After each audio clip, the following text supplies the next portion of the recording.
Businesses are, by and large, very efficient in their cash management and thus can account for only a small share of total currency in circulation. A couple of studies back in the 1990s estimated that seed cash in retail establishments, example in cash registers, is less than 2% of all outstanding cash, with perhaps another few percent in transit to banks at any one time. Given the huge trend of decline in cash used for medium and large retail transactions over the past 20 years, this share can only have declined.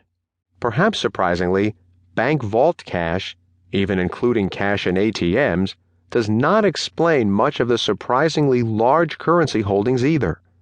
First of all, the amount of vault cash just isn't that big compared to the overall money supply.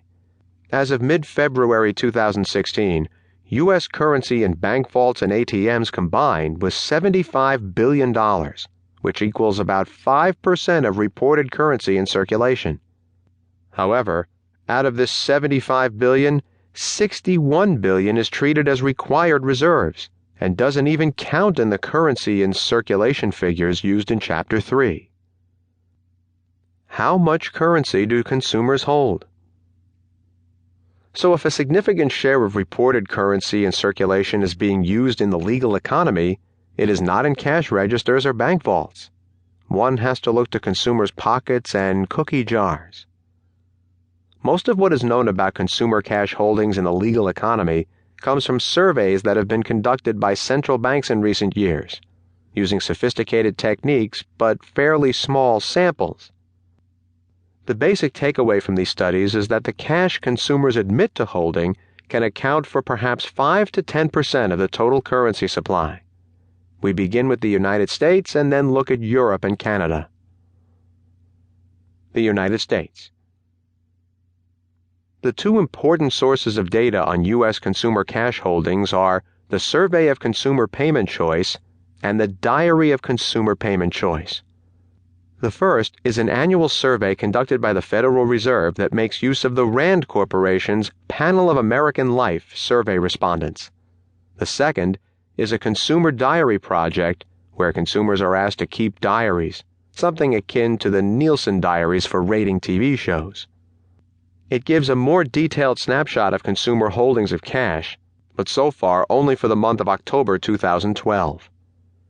Nevertheless, the diary snapshot is especially valuable because in addition to answering questions on total currency held on person, example wallet, pocket, and purse, and on property, example home and car, respondents were also asked the denominations of the notes they held. Of course, there are well-known problems with both survey and diary methods, but in any event, these are the best sources available. Both approaches, the annual survey and more detailed one-time diary snapshot, find that consumers admit to holding only a modest fraction of total cash outstanding, certainly neither the $4,200 per individual counting all denominations, nor the $3,400 per individual counting only $100 bills.